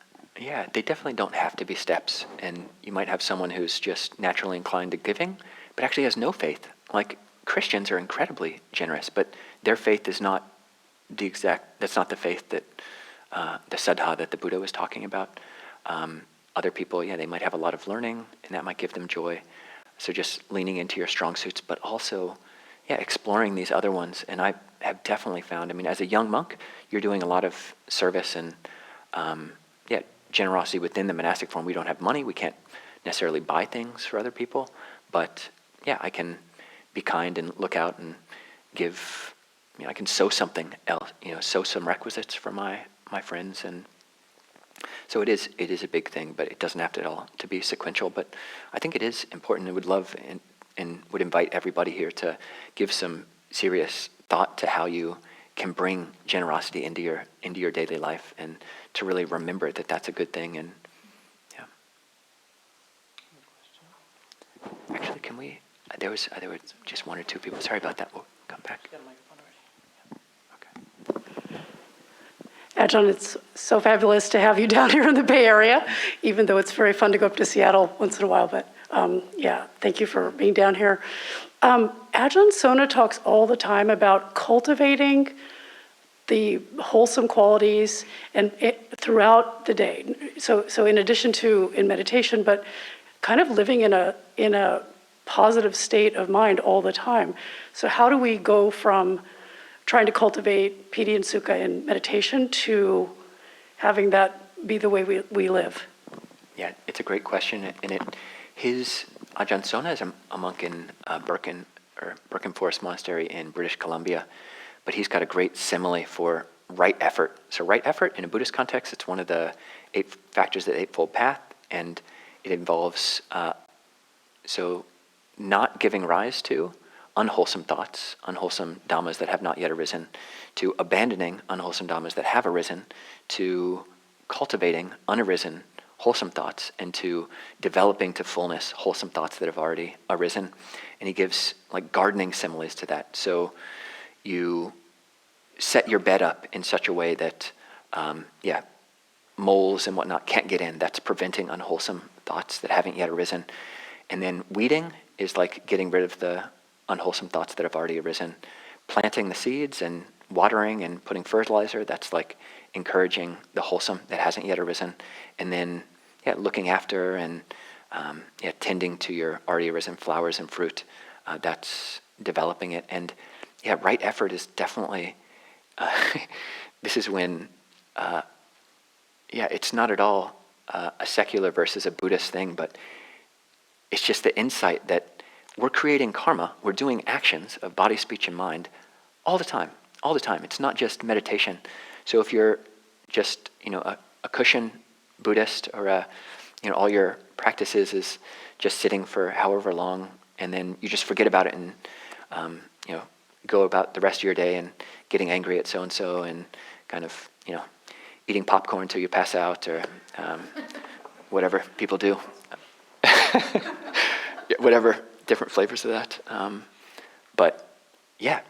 Karma is acting. We're acting all the time, and becoming more cognizant of that is really important. And how are we talking to people throughout the day? So that brings right speech into the mix. And when we're just sitting, what are we reading? What are we consuming? What are we putting out? What are we giving? All of these are really important questions, which deal with what we're going to experience. There's a Thai idiom which sums up a certain understanding of karma, which is you do good and you'll get good results, and you do bad and you'll get bad results. And that's this underlying principle of Dhamma, of karma, that you do good and it'll lead to good results for yourself and others, and you do bad, it'll lead to bad results for yourself and others. And what are we doing with our minds all throughout the day? And the more, when you cultivate mindfulness in a concentrated way during the meditation session, that does very much bleed to the rest of your day, and you are that much more able to bring clarity to the rest of your day, and clarity and calm to the conversations that you're having in your life, etc. So, great point. Actually, there was one more person. Sorry.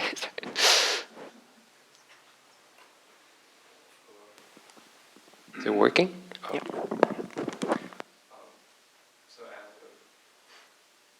So as a layman, I usually feel like I need to find the right balance between spending time alone and meditating and investigating my mind, and like spending time in a community, giving and helping out. So and I only have so much time, and I feel like I always lean toward spending time alone because it's kind of easier. Yeah, great point. And I'm the same way. I really like to spend time by myself, and that's just my natural inclination. But it is, you have these two general tendencies of humans, and which are supported by different aspects of the teachings of the Buddha. So there's a lot of encouragement towards seclusion, viveka. That's a supporting cause for developing concentration and really depth of meditation experience and solidity of mind. Meditating, practicing at the root of a tree, practicing in an empty hut, practicing by yourself, doing your own study. But there's also this inclusion. So like what Deborah was just saying, your whole life is included in the practice, whether you believe that or acknowledge that to what extent or not. And to what extent is my tendency towards introversion actually an excuse to get rid of any unpleasant feelings that I have, when I'm in a bigger group or something like that. And being able to kind of challenge that a little bit, because you can't totally avoid people. And then also it's just better to be able to, the more you can be just, oh, I'm good being by myself, I'm good being with other people. One of our teachers, Ajahn Jayasaro, was visiting about a month ago, and he was saying, I feel like I live such a blessed life. I live in a hermitage by myself, and I'm by myself most of the time, and I love that. And then I come out and do these big teachings for hundreds of people, and that's, brings Pāññā in its own way as well, this well-being. So encouraging some level of cognitive flexibility, and can you stay with the uncomfortability of some kind of social environment a little bit longer? But then, if you are more extroverted, doing the opposite, can I actually spend a little bit more time just being by myself? So, balance.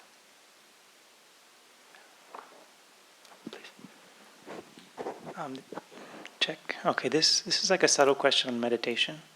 So when we talk about concentration and virtues, it tends to be about the mind, and the mind seems to never be steady. Is there a place in meditation where you go beyond the ability or the need for concentration, where it's just a pure kind of awareness state? Yes. And that can last as long as you are aware of that place? Can you talk about that? Yeah, so solidity of mind is something that you can cultivate.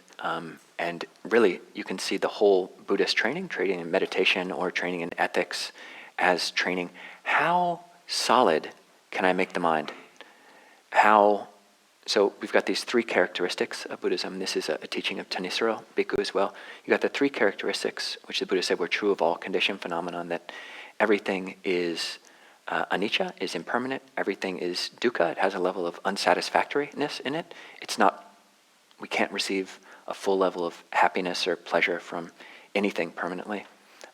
That's conditioned. And then this truth of not self. And so what we're doing with concentration or with our virtue practice is testing all of these to their limit. So actually, the testing impermanence, how permanent, how steady, how solid can I make the mind right now? And that's what you're doing in concentration. And the more you practice, it's like we were saying before, you can't force the results of this. You can't say, all right, I'm going to be with the breath, until I attain enlightenment. And just the mind is going to be as concentrated as you want it. But can I train it? Are you training in permanence of a perception? I'm going to stay with the breath. And the mind wanders off. No, I'm actually back with the breath. I'm with the breath already, opening up. So training in a solidity of mind. Training in how pleasant can I make my experience? You're leaning into piti and sukha. Those are factors of the first jhana, the first absorption, the first deep meditative stillness. And you're nurturing those, cultivating those, breathing in, I will experience happiness and joy, jhana factors. And then you're training in not self. I mean, it really feels like a self. It's very easy to understand why a doctrine of Atman or Brahman, that one is one with everything, can come to be when you get a very, very deep, but very expansive and open and solid meditation experience that, I am everything and everything is me and all is one and one is all type experiences. So that's what concentration does. But what wisdom does is, realize that actually even that samadhi state is anicca, dukkha, and anatta. Even that samadhi, I'm going to come out of it. Even the best jhana practitioner, it's going to end. Their meditation is going to end. And that's going to be dukkha compared to the sukha that they experienced, the pleasure, well-being that they experienced in the meditation. And it's not self, because if it was self, they would just say, I'm going to be in jhana for the rest of my life, and etc. That said, so the arahant, experiences no need. He doesn't have to do concentration practice because, he just knows the truth of not self, of impermanence, and that things are unsatisfactory. He knows it so deeply, he or she it's totally in their bones, and yeah, they don't have to keep kind of stoking the mind in ever subtler ways that we learn how to do. But even before then, so there's definitely the path of samatha. But there are ways to practice like open awareness, which work for some people, where the mind really does open up. And if you're able to take that openness as a meditation object, and so it's not an object, I'm not focusing on the breath to its most subtle degree, or mantra. So an object, but it's the subject. So it's that which is looking, that which knows. So staying with that open kind of centerless circle, that centerless sphere, staying at the no center having sphere of awareness. And it's very subtle to talk about, but it doesn't have to be the arahant who can know that for periods of time. And you can take that as an object of meditation. So I don't know if that answers your question in any way, but it doesn't have. Well, maybe we can do just a last period of meditation, another 15 minutes, and then we'll just have a 5-minute or so closing.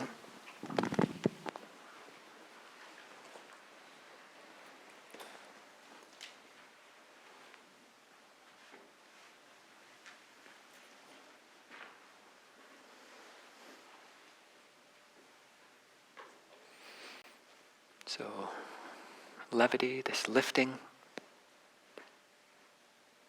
of posture, lightness of touch, and this letting go.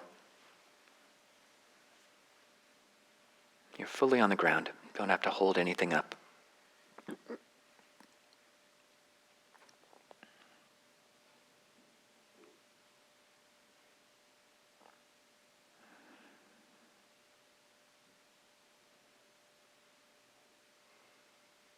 And for this period, again, use whatever object or practice you're most familiar with. But just a bit of guided meditation on what's called Sīla, or recollection of one's virtues, one's integrity.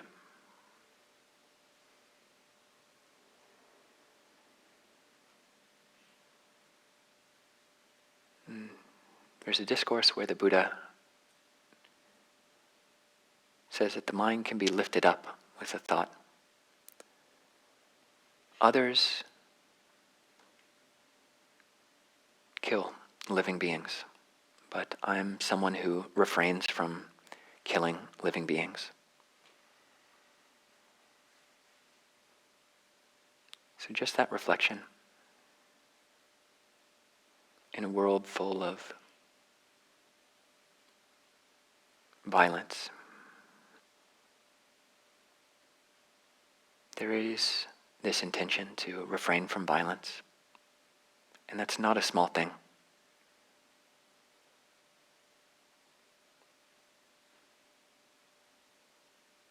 When you think about how few people are, or few beings are committed to this principle,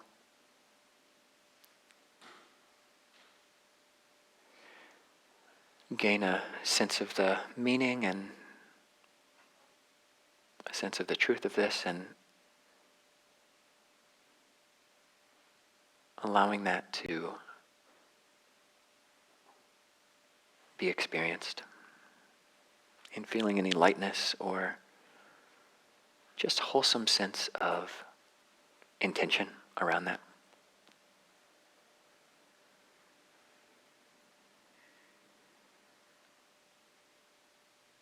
In a world of harming, I practice harmlessness.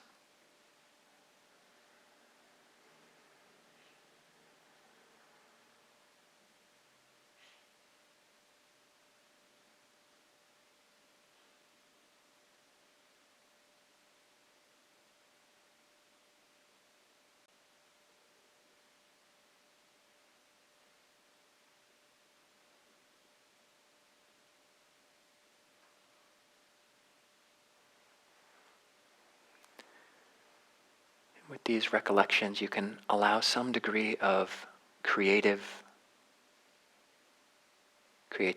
and improvisation. What's coming up around this thought? And how might I recollect, think of, remember, and appreciate and be grateful for my own intentions towards harmlessness, and by body, speech, and mind.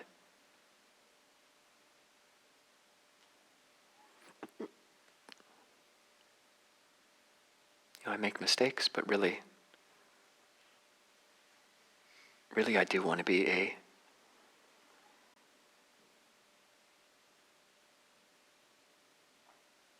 safe space. I want to give this gift of harmlessness to the world.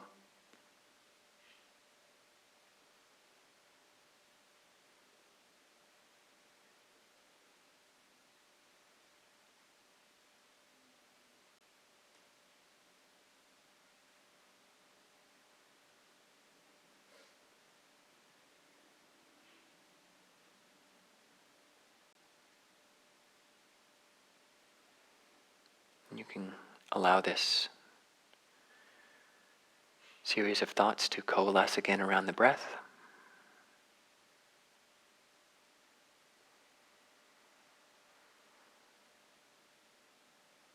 And experiment with meditation words, just something you say on the in-breath and something you say on the out-breath.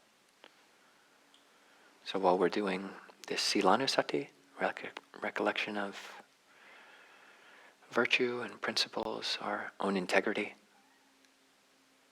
you can just think harmless on the in-breath and harmless on the out-breath.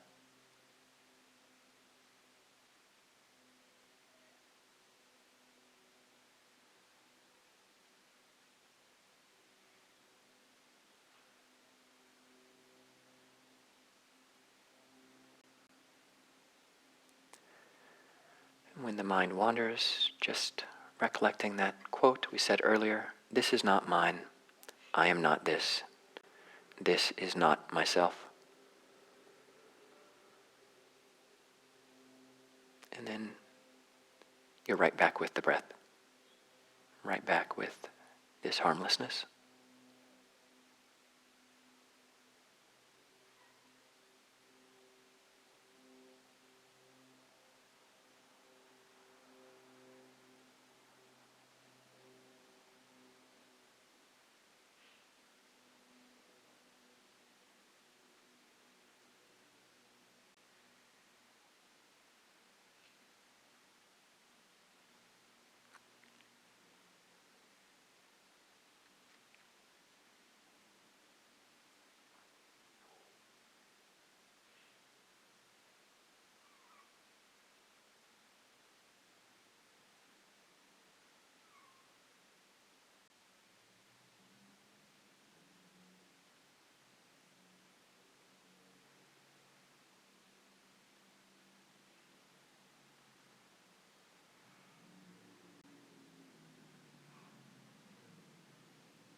Just in the last few minutes, you can practice something which is called sharing the goodness, or sharing the merit. So we've been sitting together and practicing, talking about Dhamma and reflecting on Dhamma together. And that's a good thing. It's a really good thing.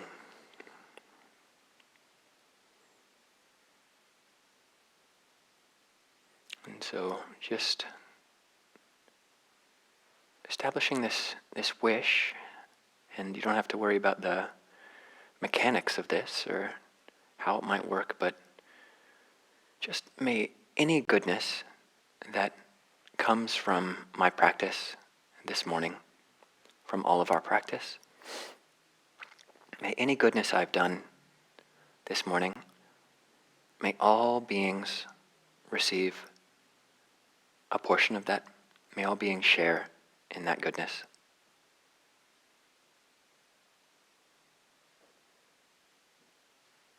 And just marinating in that intention.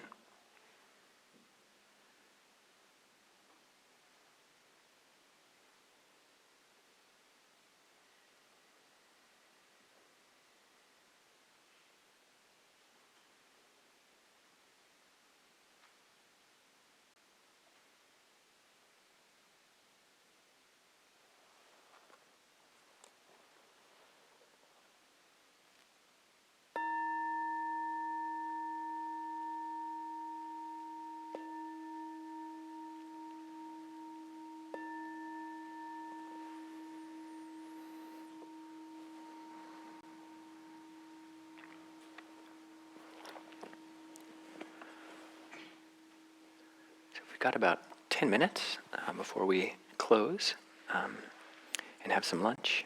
I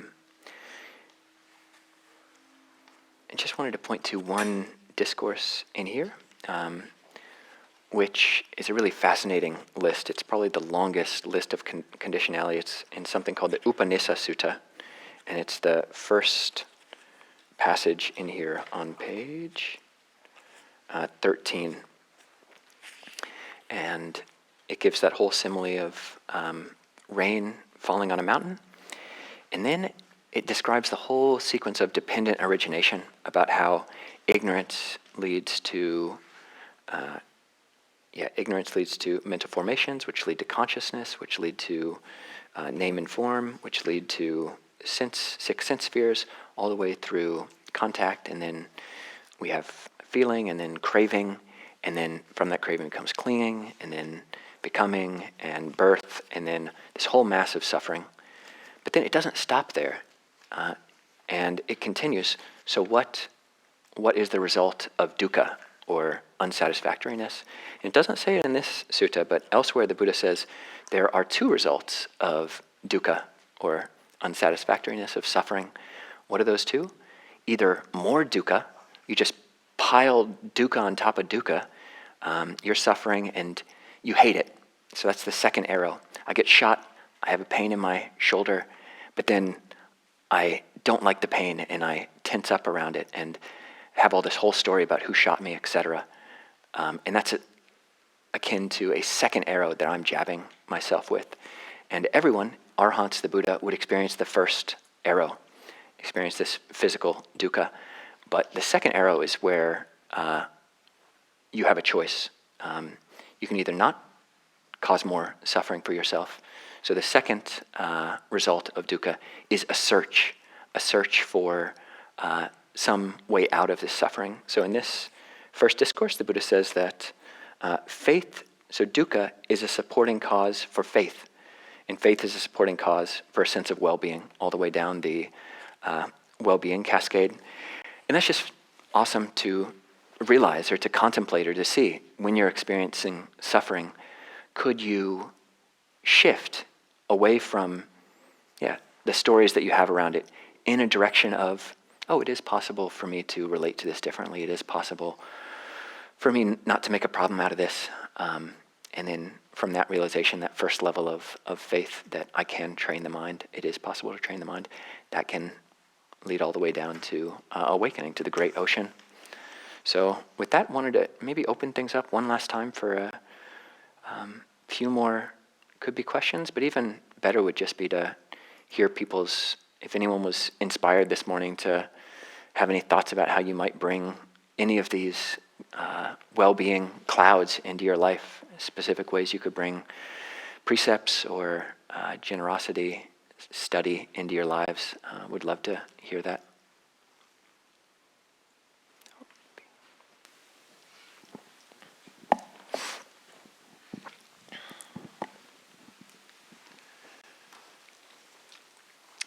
First, thank you so much for hosting this today, or coming and teaching. I have a lot of gratitude for this today. I was feeling a little ungrounded in my practice and a little unmoored. This was really nice to get grounding, like, oh yeah, like get back to like devotional practice. Like you love that. Like just get up in the morning, you got your Buddha statue there, don't be lazy. Like, so it's a nice kind of like gentle prod. And just starting small again too, because I have to get up insanely earlier for work. So sometimes it's hard to like get up and sit first thing. I usually up at like 5. But yeah, so I appreciate that. Thank you so much. You're welcome. Yeah, thank you all. Thank you. I'm glad to hear that you got a Buddha statue and yeah.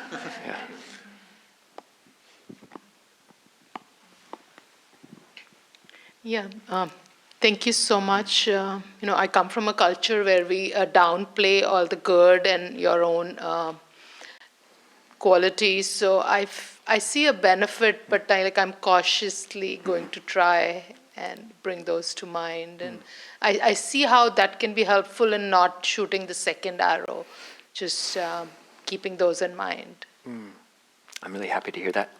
I mean, there's certainly parts of, the culture I grew up in. My grandma, such a generous person, such a really blessed, amazing person, but she had this, she wouldn't accept her own, we'd praise her and she would always kind of, downplay that and, not accept any kind of, wholesome sense of self-view. It was kind of sad to see, because it seemed like, as you're suggesting and as the Buddha suggests, it can be held in a way which supports our practice and supports letting go of like unnecessary sense of self. So, yeah, Saddhā.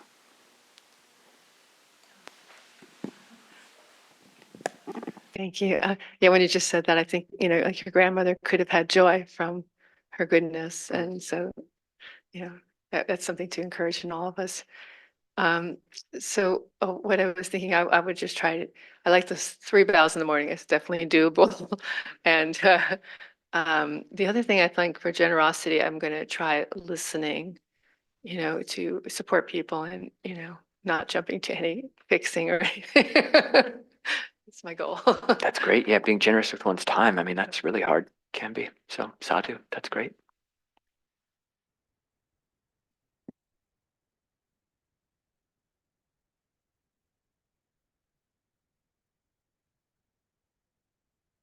He wants to ask a question. Yep.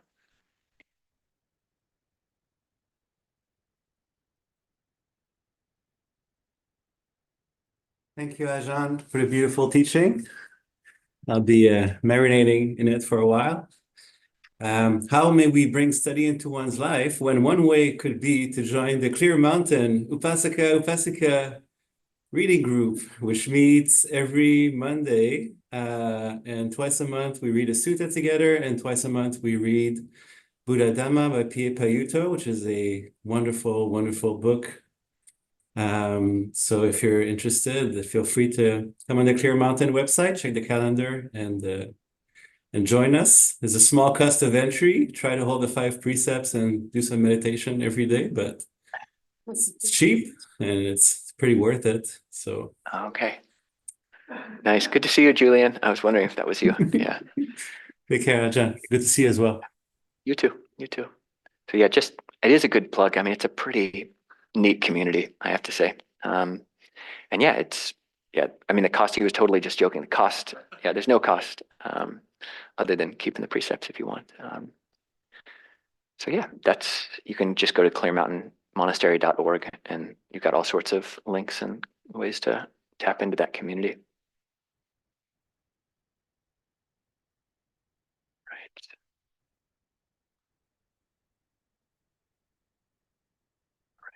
well, maybe we can call that a day.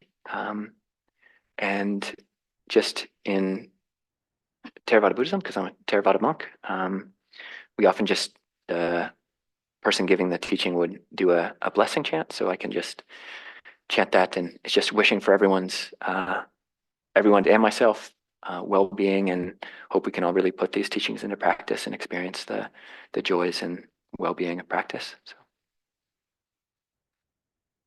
Sambityo vivajantu, sambarogo vinasatu, mate bhavadvantarayo sukhe dekayuko bhava, abhivadana sile sanichang vudapachayino, chataro dhamma vadante ayuvano sukhang balang.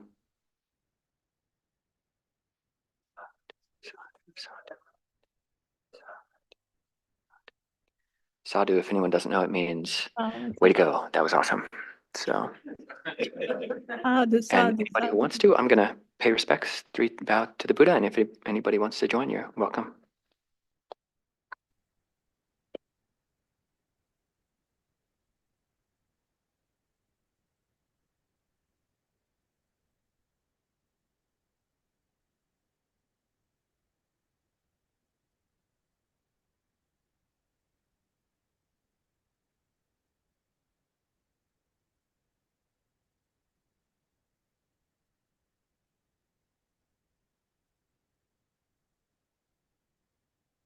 So I think we will have somewhat of a potluck. I haven't seen how much food is there, but yeah, people, if they want to, can stick around, and we'll just be eating together, and people can just talk amongst yourselves, whether you're hungry or not. And yeah, it's good meeting everybody. Yeah. Oh, question? Huh?